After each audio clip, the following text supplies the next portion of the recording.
Bagaimana jika saya beritahu anda bahawa anda boleh melakukan sesuatu sebagai ibu bapa untuk memberi impak yang positif kepada perkembangan dan juga pembelajaran anak-anak, termasuk mood dan juga tumpuan kanak-kanak. Okey, ibu bapa pernah tak menghadapi situasi di mana kanak-kanak tidak boleh fokus dalam kelas, luar kelas, ataupun tidak fokus dalam apa saja yang mereka lakukan? Ya, ada tak?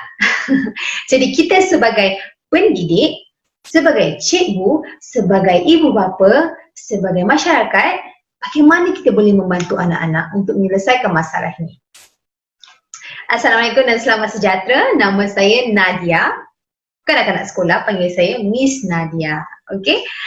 Saya ingin mengucapkan terima kasih sangat-sangat kepada Pak Imam kerana menghubungi saya untuk berkongsi pengalaman ilmu saya sebagai pendidikan awal, sebagai guru pendidikan awal kanak-kanak dan juga pendidikan fizikal. Topik kita pada hari ini adalah aktiviti pergerakan untuk kebaikan badan dan juga minda. Okey, jadi ibu bapa kena faham bahawa badan dan minda kita adalah saling berkait. Ya, kita nak anak kita pandai saja, pandai membaca, pandai menulis, pandai berkira, tapi anak kita tak sihat, tak bergerak, tak pandai nak baling bola, macam mana? Jadi kita mahu anak-anak kita seiring dan sejalan badan dan minda sama-sama berkembang. Jadi hari ini saya akan bagi tengok topik yang akan dikongsikan oleh saya. Yang pertama ialah kepentingan pergerakan fizikal untuk badan dan minda. Yang kedua, peranan bermain dalam perkembangan kanak-kanak. Yang ketiga, contoh video. Selepas ini saya akan tunjukkan video aktiviti yang boleh dilakukan di rumah menggunakan kad gambar. Kad imbasan, kad gambar, foto-foto dekat rumah. Senang je. Settle pembelajaran kita. Dan yang akhir sekali ialah contoh aktiviti fizikal pergerakan menggunakan barang di rumah. Okey, saya faham sukar untuk kita keluar rumah, pergi ke taman permainan dan bermain atau berjumpa kawan-kawan. Jadi dia menyekat ya perkembangan fizikal kanak-kanak di masa PKP ini. Jadi jangan risau. Saya pun faham kadang-kadang ibu bapa di masa PKP ni kita nak simpan duit, kita nak make sure yang duit yang kita guna tu saving money. We won't know what's going to happen in the future. Jadi tunggu sampai penghujung video live ini sebab saya akan tunjukkan aktiviti fizikal dan pergerakan yang boleh kita guna barang-barang daripada rumah. Okey? Tak perlu menggunakan pun kos-kos yang tinggi. Jangan risau. Kita sebagai ibu bapa boleh memberikan pembelajaran yang terbaik untuk anak-anak kita. Tak semestinya kena mahal. Ingat ya mak bapak, walau apa pun you are the best. Okay?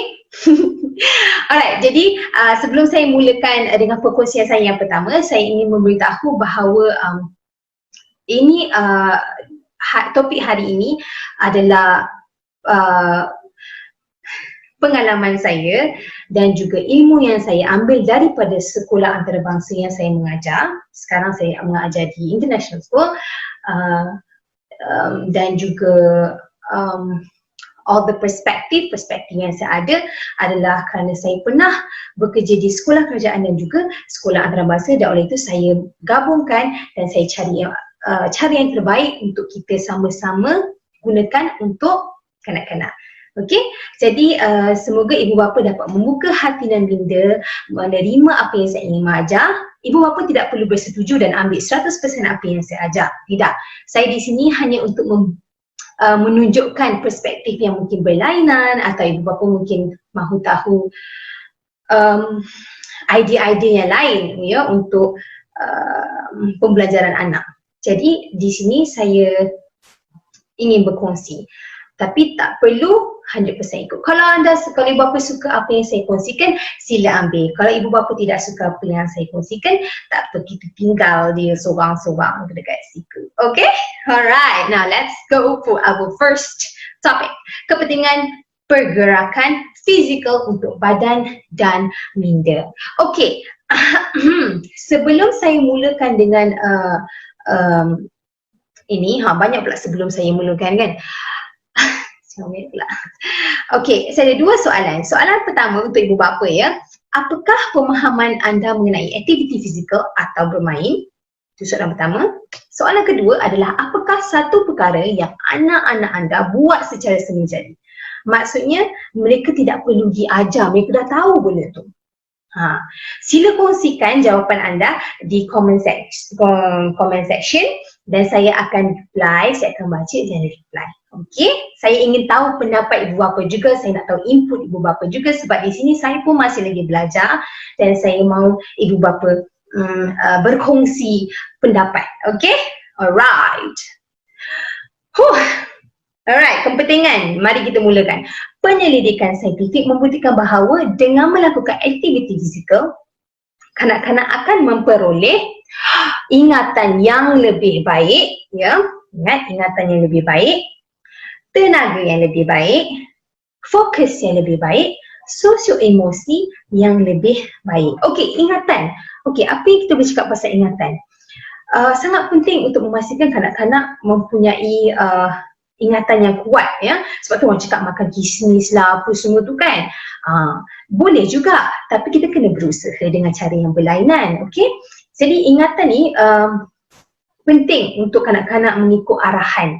Ya, macam kemahiran ingatan kerja. Saya bukan cakap buang matematik, buang sains. Tak, saya mengatakan bahawa aktiviti fizikal dapat membantu ingatan anak-anak anda dalam mata pelajaran subjek seperti maths, seperti sains, ya. Apa lagi yang perlu banyak ingat? Sejarah, ya Allah, sejarah. Ingat sejarah tu, takut saya exam sejarah ni kan. Jadi aktiviti fizikal dapat membantu kuatkan ingatan. Okey, seterusnya tenaga yang lebih baik.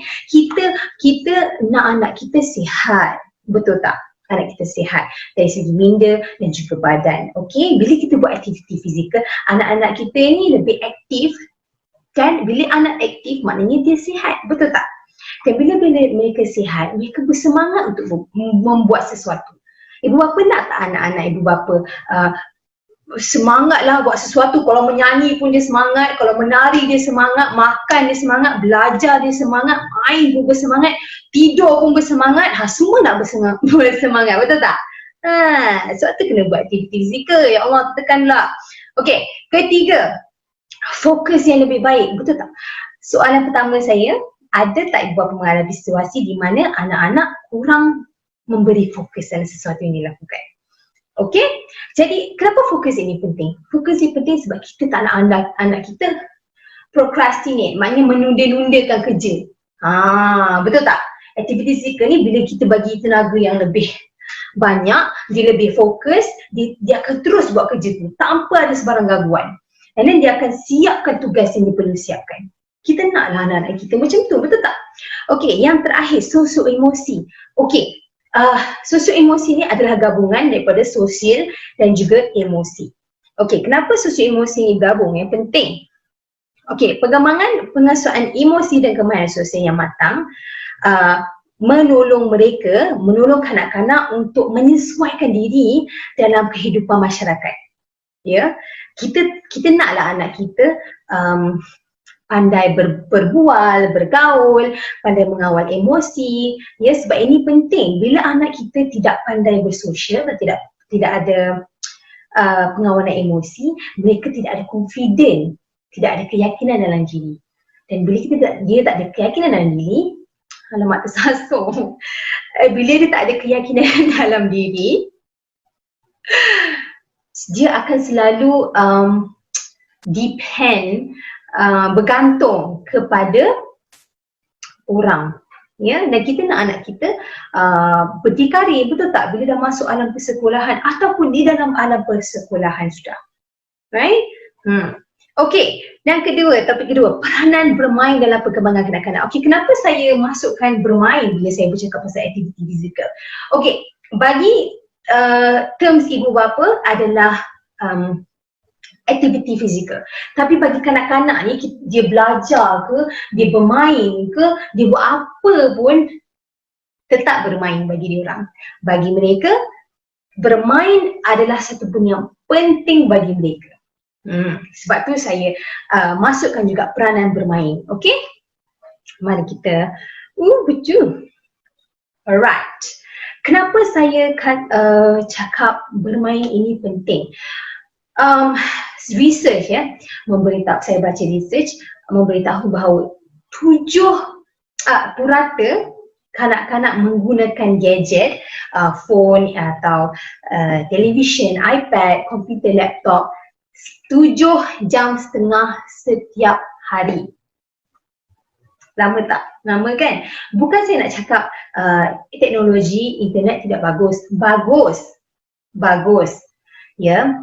Tapi seperti benda-benda yang lain, kita mesti ada limitation. Okay?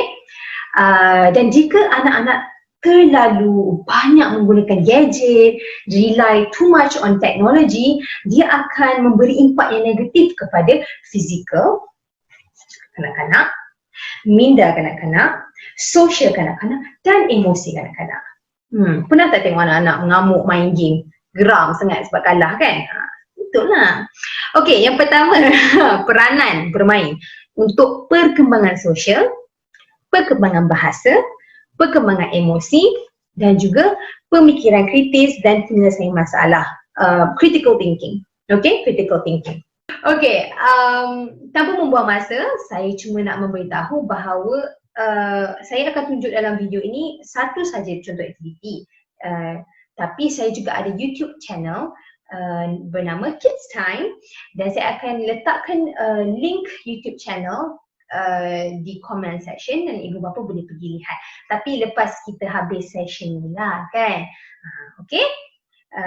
Dan jika ibu bapa ada sebarang persoalan ataupun perkongsian yang ingin berkongsi dengan saya akan letak juga email saya di comment section.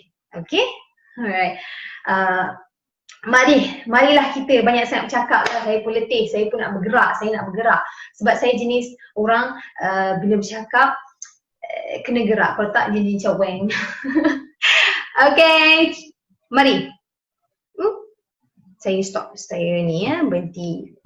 Okay, jadi hari ni saya akan tunjukkan bagaimana untuk menggunakan kad gambar ataupun kad imbasan ataupun gambar-gambar ada di rumah yang dah print kan, sebagai aktiviti fizikal dan pergerakan. Okey, mudah sahaja. Saya hari ini akan menggunakan 9 kad gambar. Okey, saya menggunakan kad isi, tapi ibu bapa jangan risau, apa-apa saja boleh. Okey, menggunakan kad ini, anak-anak anda akan mereka cerita mereka sendiri. Okey? Ibu bapa jangan suruh dia orang cakap pula dia orang kata macam ni. Ini gambarnya seperti macam ni. Tak, bagi dia orang fikir sendiri. Tengok gambar ni apa gambar ni. And then dia orang akan fikir and dia orang reka cerita sendiri. Barulah seronok, baru dia orang rasa macam itu idea dia orang yang dapat melakukan idea ni sendiri. Kadang-kadang nak rasa penting, nak rasa macam dia orang ada kuasa. Betul pula. Okey? Jadi mari kita mulakan. Saya tak mau cakap banyak, saya nak tunjukkan kepada ibu bapa macam mana anda boleh lakukan dengan anak-anak. Tapi ingat, yang penting ialah kreativiti anak-anak dan imajinasi mereka dan juga pergerakan mereka. Tak kisahlah mereka nak bergerak macam mana pun, yang penting itu adalah idea mereka sendiri. Okey? Mari. Cari ruang anda dan mari mulakan aktiviti ini. Pada suatu hari, ada seekor rama-rama yang sangat cantik. Ia mempunyai sayap yang bercahaya. Tiba-tiba, cahaya sayapnya semakin pudar. Rama-rama sangat sedih. Ia cuba pelbagai cara untuk kembalikan cahaya sayapnya tetapi masih gagal. Rama-rama berfikir jika ia mengepakkan sayapnya dengan pantas, cahaya pasti akan kembali. Oleh itu, rama-rama mengepakkan sayapnya dengan kuat, tapi sayapnya masih tidak menyala. Ikut pergerakan yang ditunjukkan oleh Miss Nadia, pergerakan ini dapat meningkatkan ketahanan daya badan, membina kekuatan tangan dan meningkatkan kadar denyutan jantung yang baik untuk peredaran darah anak-anak anda.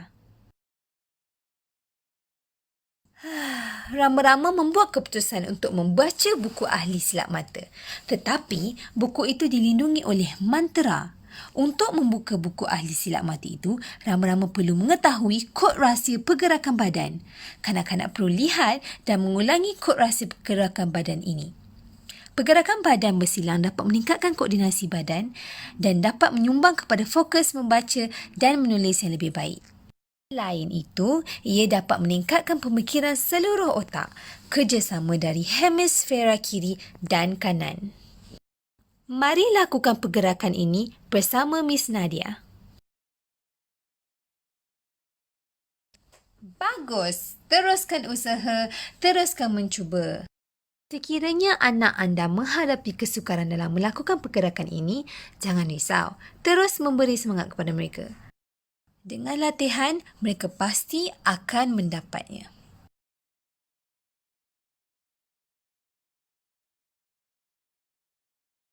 Setelah membaca buku ahli silap mata, rama-rama mendapat tahu bahawa untuk mencari cahaya sayapnya, ia harus pergi ke tempat yang paling gelap. Sebaik sahaja dia memasuki ke tempat gelap, sayapnya mula bercahaya sedikit. Rama-rama begitu teruja dan ia menuju ke arah tempat yang paling gelap dengan pantas. Pergerakan ini membantu dalam meningkatkan stamina dan membakar kalori anak-anak. Ia juga memberi peningkatan metabolisme.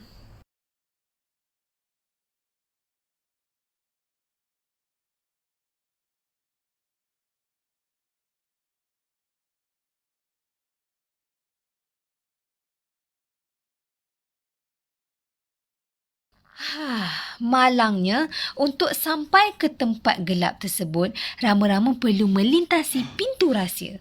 Untuk membuka pintu rahsia, rama-rama perlu mendapatkan kunci yang tersembunyi di terowong bawah tanah. Jadi, rama-rama turun dan merangkak sehingga ke kunci itu. Sebaik sahaja dia mencubai kunci, dia dapat membuka pintu.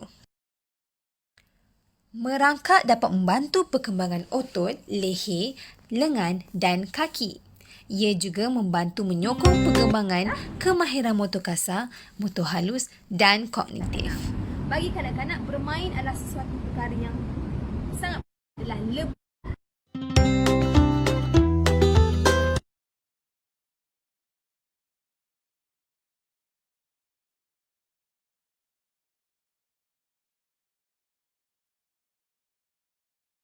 Apabila rama-rama berdiri di hadapan pintu rahsia itu tidak berhenti menutup dan membuka dengan pantas. Rama-rama perlu melompat melalui bingkai pintu yang terbuka sebelum ia tertutup.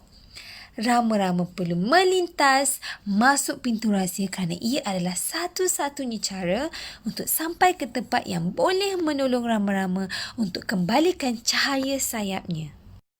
Pergerakan ini membantu pertumbuhan dan perkembangan seluruh badan. Ia membolehkan kanak-kanak meningkatkan koordinasi bahagian bawah badan.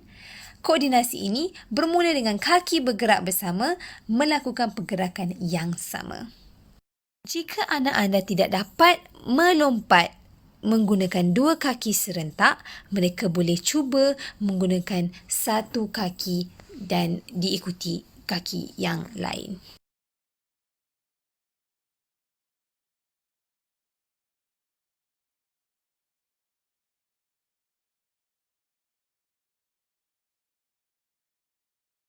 Setelah rama-rama lepas masuk pintu rahsia dan berada di tempat yang gelap, dia menyedari bahawa cahaya yang diinginkan dijaga oleh seekor naga raksasa. Tetapi naga itu sedang tidur dan satu-satunya cara untuk membangunkan naga raksasa itu adalah dengan melakukan tarian naga. Ibu bapa juga boleh turut serta menari dan ikuti tarian naga raksasa anak-anak anda. Anak-anak anda pasti gembira jika anda mengikuti tarian kreativiti naga mereka.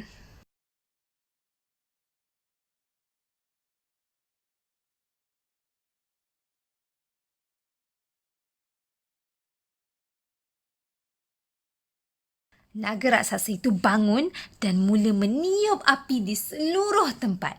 Di situlah cahaya api mula menyala.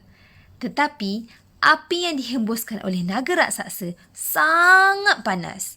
Sembunyikan diri dari api. Ikut arahan ke kiri, ke kanan, ke kiri semula. Adalah penting bagi kanak-kanak untuk mengikuti arahan supaya mereka dapat berfungsi dengan baik di pelbagai persekitaran atau situasi. Lompat dan tunduk. Gerak ke kiri, gerak ke kanan. Ups, hati-hati jangan sampai terjatuh.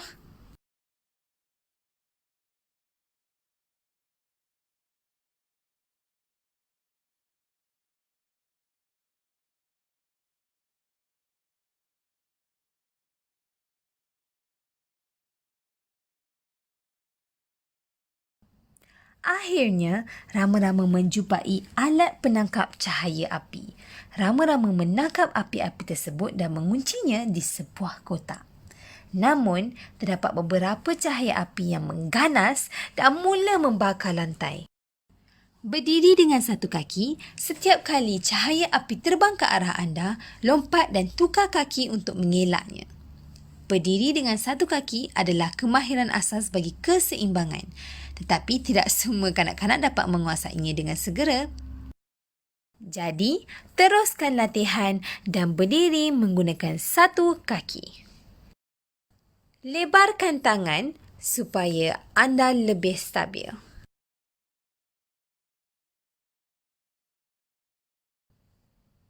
Wacha! Wacha!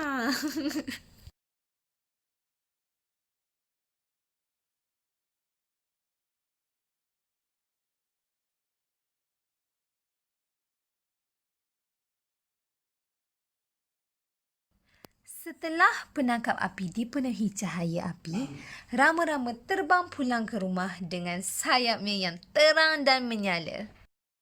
Rama-rama terbang ke hulu ke hilir dan menunjukkan sayapnya yang cantik kepada kawan-kawannya.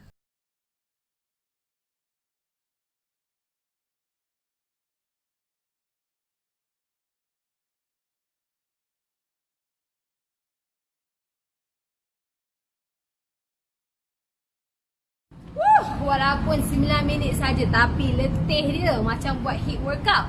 Okey, aktiviti ini sangat bagus untuk perkembangan fizikal dan juga pergerakan mereka. Bukan sahaja itu, ia akan meningkatkan imajinasi dan kreativiti anak-anak.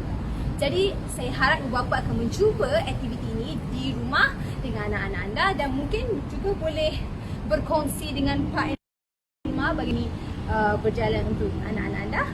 Terima kasih kerana masih lagi bersama saya dan juga Pak Emma untuk Facebook Live hari ini. Jadi saya ingin berkongsi lebih sikit lah. Kanak-kanak ni mereka memang mempunyai banyak tenaga. Jadi adalah penting untuk ibu bapa memastikan kanak-kanak menggunakan tenaga dan dapat bergerak secara bebas. Okey? Setiap hari. Okey. Dan jika ibu bapa ingin melihat lebih aktiviti fizikal, bukan saja fizikal tapi juga aktiviti berkait dengan minda, kreativiti dan imajinasi, bolehlah pergi kepada YouTube channel saya dan link saya akan letak di komen below. Dan jika ibu bapa ada sebarang soalan, boleh email kepada saya dan saya juga akan letak di sebelah comment section. Okey, yang terakhir sekali, apa yang penting, ibu bapa kena ingat apa yang penting bagi kita tidak semestinya penting untuk kanak-kanak. Bagi kanak-kanak, bermain adalah sesuatu perkara yang sangat penting untuk mereka. Jadi kalau kita rasa macam adalah lebih penting untuk anak-anak saya tahu A, B, C sampai Z pada umur 3 tahun, bagi mereka tidak. Sebab bagi mereka, bergerak secara bebas, membuat aktiviti fizikal dan pergerakan dan juga bermain adalah lebih penting dan lebih relevan kepada mereka. Okey? Jadi jumpa lagi di lain hari.